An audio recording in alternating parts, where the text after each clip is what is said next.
What is the dumbest thing you've ever received hate for? During my early days of the internet, there was a post on a LiveJournal page about some woman who still breastfed her kid until he was like 5. I commented on it saying, I didn't even know that was possible, and boy did people come at me. Calling me a troll just trying to rile people up. Saying it was offensive. Like dude. I was just 15 and honestly had no idea it was possible to breastfeed a child for that long. For having lunch with my grandma on my lunch break at work.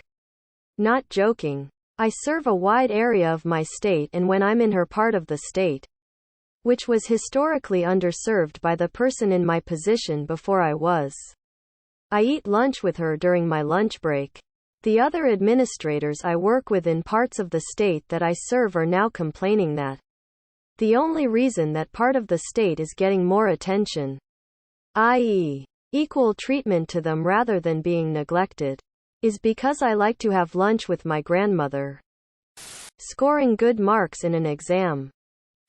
For talking to a guy the first met on a dating site not knowing he was in a relationship. Dude was messaging me on a dating app.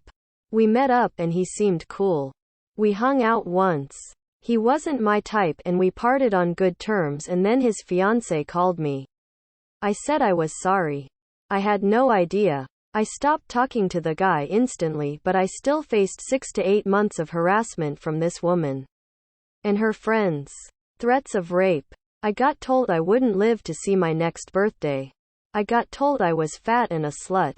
They called me non-stop. They said that they knew where I lived, where I went to uni. I even got threats on my blog that I had set up for uni. It was intense. I ended up getting the police involved. From what I know, she stayed with him, but somehow I was in the wrong even though I had no idea she existed. He did nothing wrong. It was all me. Fucking ridiculous. I painted my nursery with an under the sea theme and then was told the blue would make my daughter a lesbian. Reading too much. My mom used to get mad at me, an elementary school kid, for going to the library and getting a big stack of books and reading through them all in a day. And I mean, she was pissed. She'd kick me out to go play and I would just sit outside in the grass for a few hours and wait to go back to reading. Lol. Do you believe in the 4-day work week? Why or why not? I work a 4-day week, but it's 10-hour days, so it still adds up to 40 hours. I love it. The extra day really helps me relax. Before all Sunday I'd dread work the next day, but now I get 2 days in a row to chill before I gotta get back into work mode. I don't mind working if I'm busy. But sitting somewhere staring at a clock waiting for the time when I'm allowed to leave drives me crazy. If there's nothing for me to do, let me go home. You're just wasting my time and your money. Yes, worker burnout is real. So much work in offices is just created to fill time. Make things more efficient. Pay people the same. Get the same amount done with happier workers. I personally feel so refreshed when I only work 4 days. So that's what I do. That extra day just makes every week an unbearable grind.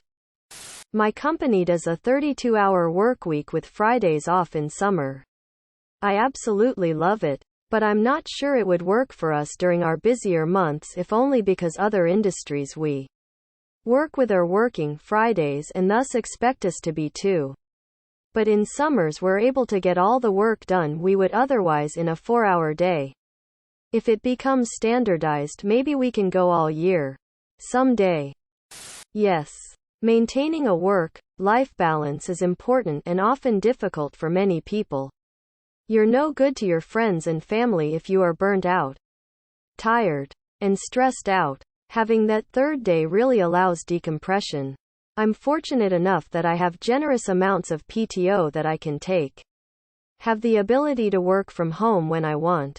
And I'm fortunate enough that I thoroughly enjoy my job. My company does what's called 9/80ths of a week, where employees work 9 hours every day and get every other Friday off. So I have 3-day weekends every other weekend. What happens if Trump goes to jail? If Trump goes to prison, I win a $1 bet I made with my brother in 2016. It would be the best jail. With all the best prisoners. Because, you know, they respect me. As a person. As a human president. Still president? Maybe? I don't know. They still think so in China. And so on. The jail will be running at a loss within months. A small percent of his MAGA supporters across the country will go on social media. Talk about how it's time to fight. And then promptly get themselves killed by the police, FBI, National Guard without much of a fight. Similar to the dude at the FBI office a few days ago. I'd guess protests and riots from his supporters. Probably saying it's a setup and stuff like that. Republicans may either support him saying it's unlawful, a threat to democracy, and stuff like that, or by just throwing him under the bus. Non-Republicans may praise it, as someone in power finally getting punishment for their wrongdoings. A failed Meal Team 6 rescue mission. People who are 40 plus, what is your advice to people in their 20s? One day in your future, you are going to be in a room with a bunch of people younger than you.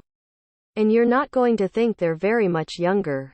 But they will have been born around the time you started working in the field you're still working in. And you're going to say something like, it's like that meme where they photoshopped Bernie Sanders in that chair into everything.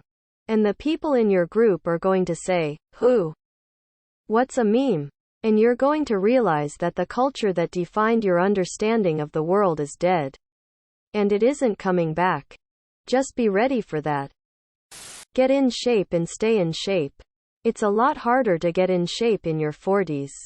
Spend your money on experiences, not possessions. If you haven't already, start taking care of your body. Exercise. Try to stop eating junk food as often. And floss and invest in a tongue scraper. Take care of your body and mind. Don't expect your 20s to be great. It's normal to be unhappy and make lots of mistakes. 40 is when the warranty expires and things start falling apart. Preventative maintenance is crucial to avoid a huge bill from coming due. People of Reddit, what is something you believe you are in the top 1% of in the world? One time back in 2006 I was looking through the Guitar Hero leaderboards on Xbox Live and laughed at the top 10 and called them losers. Then I pressed next page. There I was at number 11. Last year, I listened to an old album by an old band. Enjoyed it so much that when it ended, I put it on again. Few months later, Spotify sent me a message saying I was in the top 1% of listeners worldwide for that band that year. Choking on my own spit. A fucking legend at it. The amount of people on earth that will see this post. Sometimes when my nose bleeds, blood comes out of my eyes. Experiencing 367 days in a year. In 2012 when I was in the Navy, we crossed the international date line and tacked on an extra day to a leap year. What video game level can go fuck itself? There never was and never will be a video game level that deserves to go fuck itself more than the speeder bike level of the original Battletoads for the NES. Especially in two-player mode. According to Google, it's barely level 3 of the game and it's called Turbo Tunnel. Fuck you. Turbo Tunnel. Level 1 in Echo the Dolphin, trying to figure out if you're actually playing yet. Halo 2 Grave Mind. Supply line mission in GTA San Andreas. Or known as the mini plane mission. People who grew up with an N64. We need to talk about the Tiny Kong boss in Donkey Kong 64. The jack-in-the-box that makes you hop from platform to platform, making you double jump hair whip to button after button while the camera simultaneously spins around, throwing your direction pad off. constantly dying with no end in sight until you're finally fully hulked up enough to smash your TV. Jump out your window and just start smashing bodies. All you had to do was follow the damn train, CJ. Subscribe, my brothers.